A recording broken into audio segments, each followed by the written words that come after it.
Muchas gracias a Foro Rural por esta iniciativa. Me parece que siempre hemos también, como decía el ingeniero, entendido que hay poco debate en este tema en Uruguay y en ese sentido me parece que la iniciativa de Foro Rural va en el buen camino. Déjenme aclarar antes de comenzar mi exposición que yo tengo un gran respeto hacia los cabañeros en el Uruguay por su aporte histórico a la ganadería, sí, y también por el cariño y por la pasión que le toman al tema de los animales.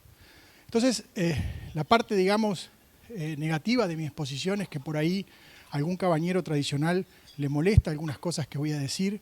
Créanme que no es mi intención ir contra el trabajo de nadie, no es mi intención criticar directamente el trabajo de nadie, pero sí lo que yo quiero hacer es comentarle lo que pienso a efectos de que ustedes tomen los que les sirve y rechacen el resto.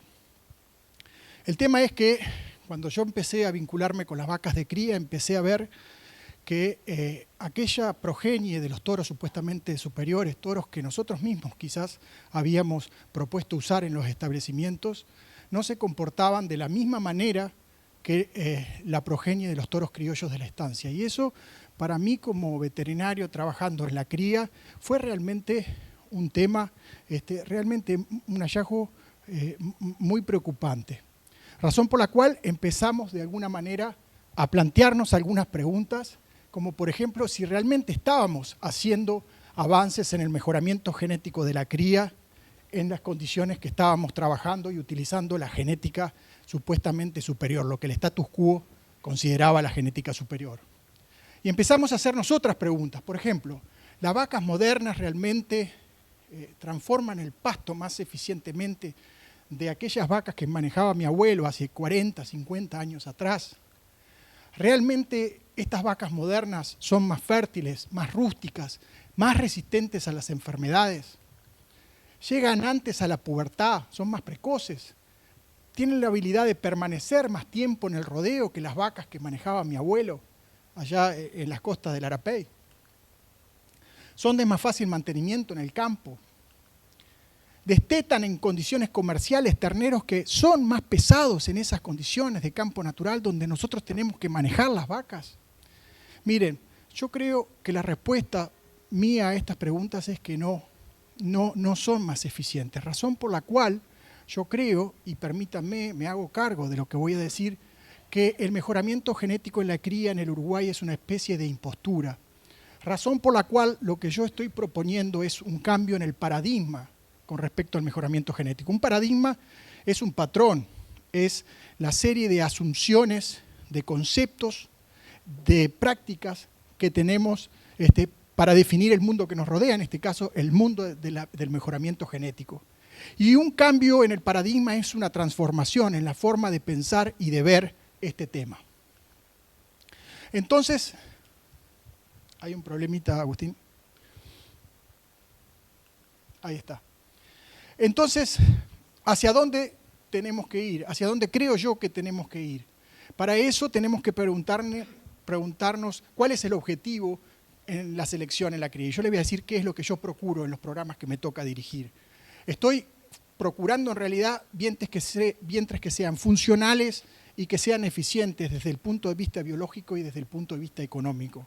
Entonces, las características de las vacas eficientes para mí son vacas que deben ser precoces, o sea, que tengan una madurez sexual temprana, vacas que tengan una alta tasa reproductiva, que se preñen y no solamente se preñen, sino que lo hagan temprano, lo más temprano posible, que no tengan problemas al parto, que sean resistentes a las enfermedades, o sea, que pasen desapercibidas, que tengan requerimientos nutricionales mínimos, con lo cual ambas cosas es el concepto que tenemos de una vaca rústica, que tengan la habilidad de permanecer en el rodeo durante mucho tiempo y que tengan la habilidad para convertir el pasto natural en kilos de terneros al destete. Y estas características, que a su vez tienen que equilibrarse con la producción en lo posible de un ternero lo suficientemente bueno para que lo podamos seguir en el ciclo de invernada, si es un sistema de ciclo completo o sea atractivo para un invernador que adquiera ese producto. Yo veo que estas características que yo les acabo de definir como una vaca eficiente se corresponden más bien a un tipo de vaca moderada como el que está ahí, con profundidad, con arco de costilla, y que tiene algunas características de composición corporal. Por ejemplo, la profundidad del cuerpo en relación a la altura guarda una relación más 70-30 que 60-40, que uno ve muchas vacas con menos profundidad del cuerpo y más largo de patas. Y esto que nosotros le estamos pidiendo a una vaca, en realidad se lo pedimos a todo el rodeo, en un concepto que me parece importante. Nosotros estamos pidiendo uniformidad, predictibilidad, consistencia. Y digo esto porque a veces en el negocio de la genética se prioriza lo distinto, lo diferente, lo extremo, cuando nosotros en el campo queremos otra cosa absolutamente distinta, queremos consistencia, predictibilidad. Entonces, el siguiente punto de mi presentación es, está bien, eso es donde queremos ir, pero ¿dónde conseguimos esa genética? La conseguimos en las exposiciones. Miren, yo no estoy contra las exposiciones, me parecen que son fiestas fantásticas, que yo disfruto mucho, no voy tan seguido, pero cada vez que voy disfruto el ver los animales, el encontrarme con la gente, el saludar amigos, es extraordinario. Pero me parece que a las exposiciones les estamos pidiendo mucho. Entre otras cosas, porque si bien la tarea, piensen esto, la tarea básica de una vaca de cría no ha cambiado en los últimos 120 años, es transformar el pasto nativo, el pasto natural, en terneros. Básicamente es eso. Y sin embargo, los biotipos que se han premiado históricamente en las exposiciones han ido cambiando a través del tiempo. Tenemos hace 100 años que se premiaban biotipos que se podían decir que eran los biotipos que uno buscaría hoy en nuestras condiciones. Después pasó el tiempo y entró una era que algunos llamaban la era de la locura, en donde se buscaban animales extraordinariamente pequeños, que incluso trajo aparejado la aparición de algunas taras genéticas como el enanismo, de forma tal que alguien dijo hay que salir de ahí tan rápido como sea posible. Entonces hubo una era de un reconocimiento de un cambio en donde empezó a haber animales ya con un poco más de tamaño, hasta llegar a una era que algunos vuelven a llamar el retorno de la locura, en donde, digamos, empezó a premiarse y a buscarse en las exposiciones animales extremos en tamaño que llegaban a tapar a la gente que estaba detrás y la tapaba en distintos sentidos, incluso en sentido figurado. Para volver entonces en los 90 a un para atrás de nuevo, aunque yo creo que no tanto, porque aún se siguen premiando animales que a mi juicio pueden ser excesivos en tamaño en muchos de los ambientes que a mí como veterinario me toca trabajar aquí en el norte del país. Así que no creo que siendo una fiesta fantástica, las respuestas para nosotros esté aquí. Acuérdense de las características de las vacas eficientes que yo les mostré.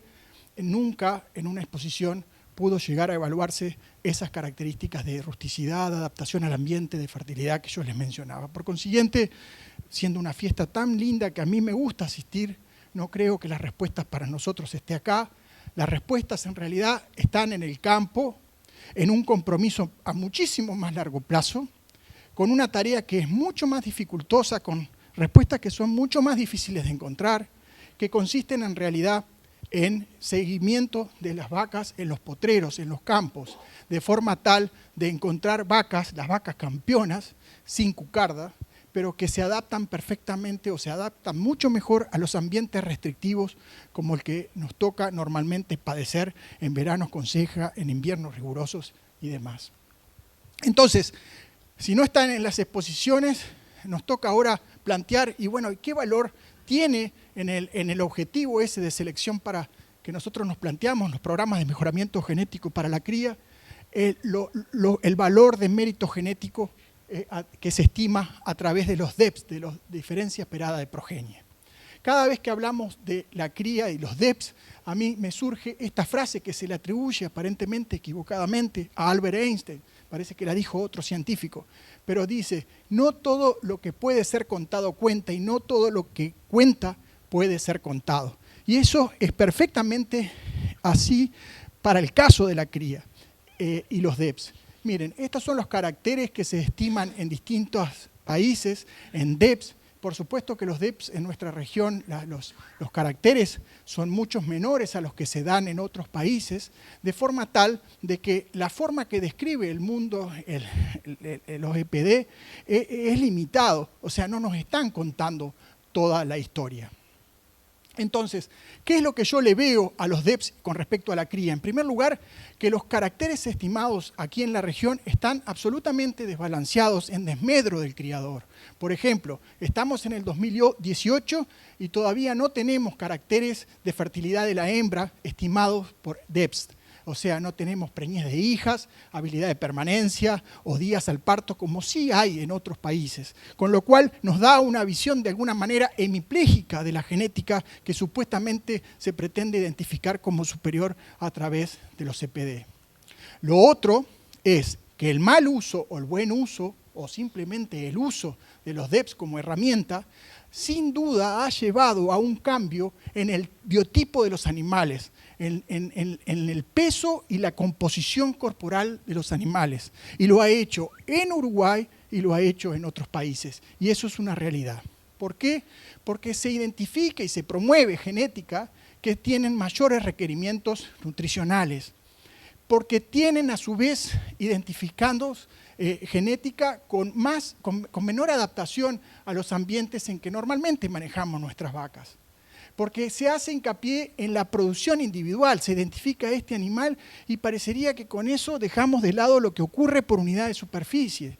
Y en realidad la producción por hectárea es tremendamente importante y muchas veces los DEPs no la explican. Y finalmente, porque promueven animales que exigen mayores costos de producción. Los ganados necesitan de ambientes modificados, lo cual es costoso para hacerlos producir. Entonces, simplemente, rápidamente, porque el tiempo es limitado, les voy a mostrar 3 sets de datos de lo que está ocurriendo en Uruguay con los animales Pedigree en las razas mayoritarias Hereford y Angus, con respecto a 3 características. En primer lugar, estamos trabajando con animales que cada vez son más grandes. En segundo lugar, cierto, para el Hereford, no así para el Angus, estamos trabajando con animales con mayor potencial de producción de leche. La producción de leche tiene el inconveniente de que aumenta los requerimientos nutricionales de mantenimiento, o sea, las vacas que tienen mayor potencial para producir leche tienen también mayores requerimientos nutricionales de mantenimiento. Si quieren, después lo hablamos por qué. El otro punto es que estamos trabajando con animales que tienen cada vez más habilidad lechera, cierto, en el Hereford y también, para los últimos 10 años en el Angus. Y finalmente, la tercer dato de este combo, que para mí es un mal combinación, es la disminución, la habilidad lechera en el caso del Angus se ha mantenido constante. En el caso de la grasa, sí, en los últimos 10 años el Angus ha reducido su... o sea, estamos trabajando con animales cada vez más magros, eso es cierto para el Angus y para el Hereford, de forma tal de que mayor tamaño, mayor potencial de producción de leche para el Hereford, no así para el Angus, y animales más magros, cierto, para las dos razas, es un combo que significa muchas cosas, entre ellas pérdida de adaptación de los animales a los ambientes que nos toca trabajar con ellos. Algunos dicen, sí, está bien, es así, pero cuidado, que eso pasa en el pedigree, a nivel comercial no pasa eso. Bueno, la evidencia que tenemos nosotros no es eso. Si nosotros nos vamos a la evolución de los pesos promedios que reporta el INAC en la faena, vemos, en rojo está la evolución del peso de los toros de faena y en verde el peso de las vacas en faena, y vemos que en los últimos 20 años aumentó más de 80 kilos el peso de los toros en la faena y 48 kilos, casi 50 kilos para el caso de las vacas. Entonces dirán muchos de ustedes, bueno, pero ¿qué problema hay con eso? Bueno, hay problemas porque significa de alguna forma mayores requerimientos nutricionales para cuando nosotros queramos preñar las vacas, y ese es un punto a tomar en cuenta. Muy rápidamente les comento algunos trabajos. Este es uno solo voy a traer, que habla de en condiciones pastoriles cómo puede afectar la productividad de la vaca de acuerdo a su peso adulto. Este es un trabajo de la Universidad de Wyoming sobre campos pobres, en donde lo que hicieron estos investigadores, utilizaron 5 tamaños distintos. Si a ustedes les parece 634 kilos, un peso excesivo, déjenme decirles que ese ya es el peso promedio de las vacas pedigree Angus y Hereford en los Estados Unidos, que incluso han superado el tamaño de las vacas Limousin y las vacas Flegby. Están casi al nivel de las Charolais y no la han superado ya, con lo cual yo veo que hay una continentalización de estas razas británicas.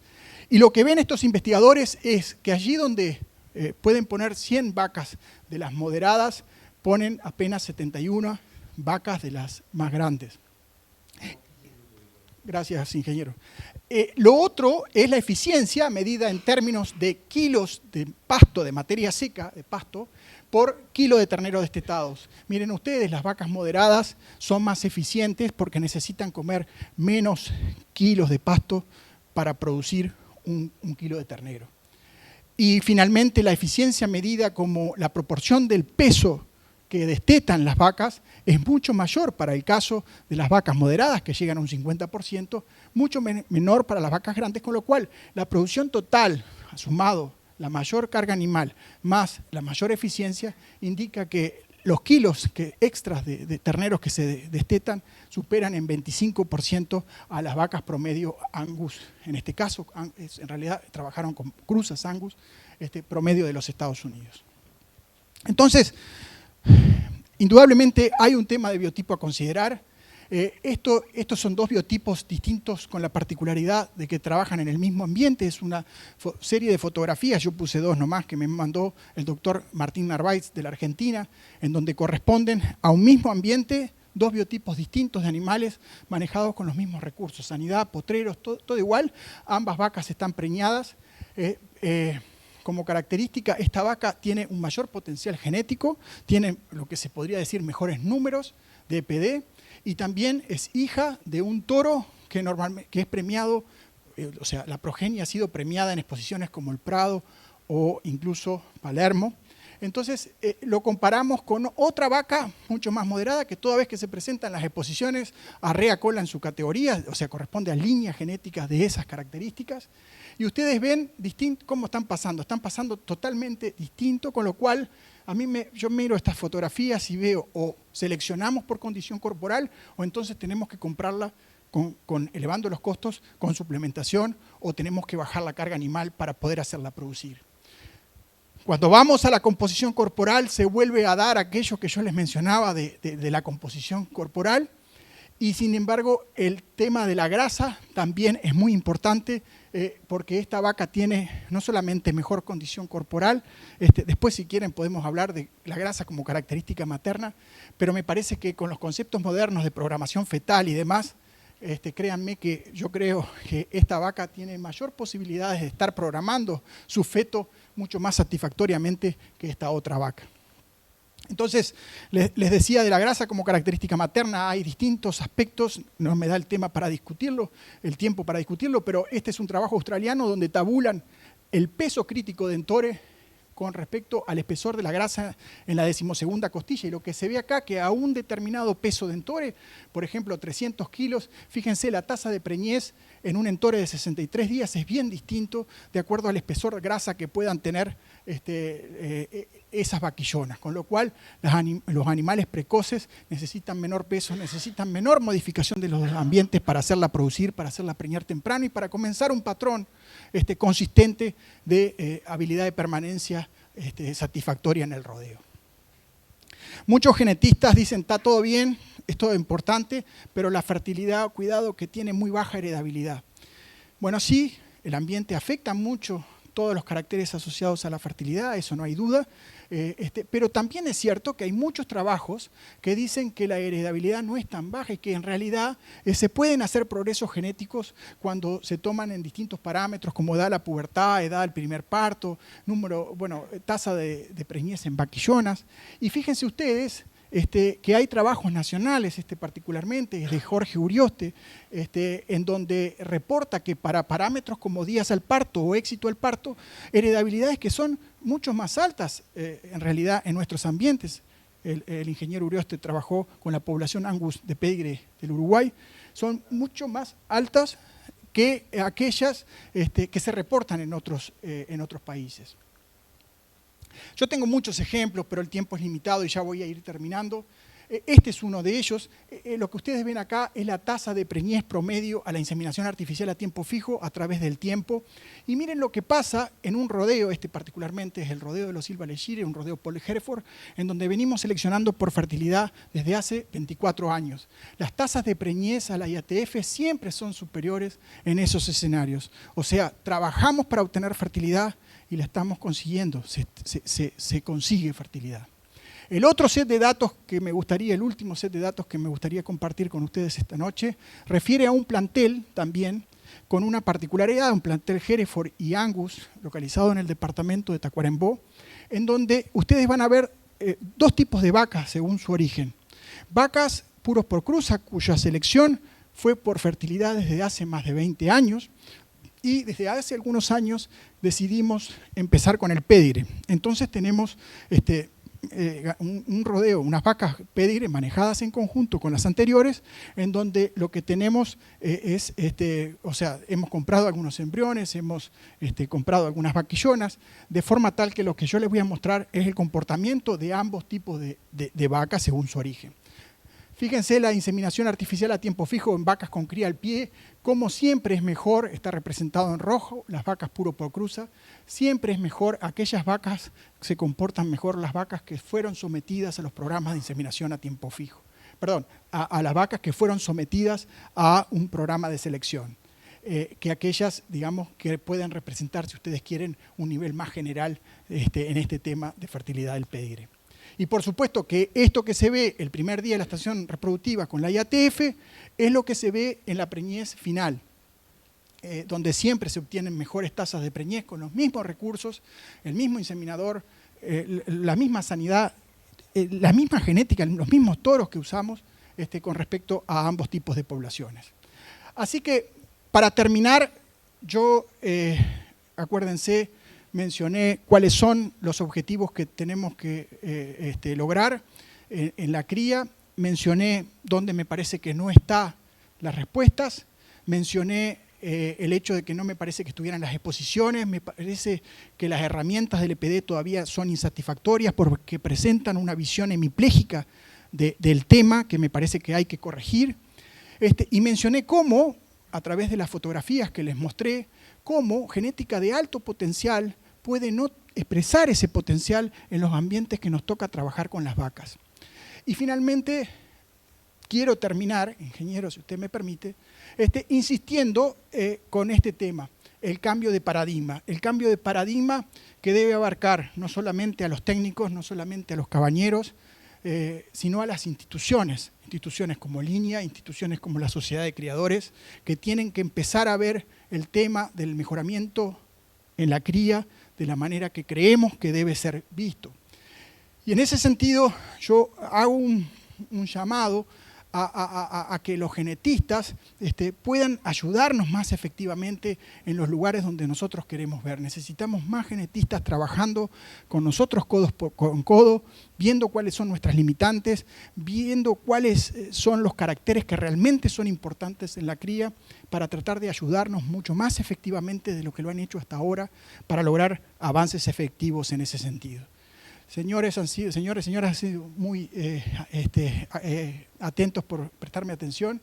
Ingeniero, muchas gracias por la presentación.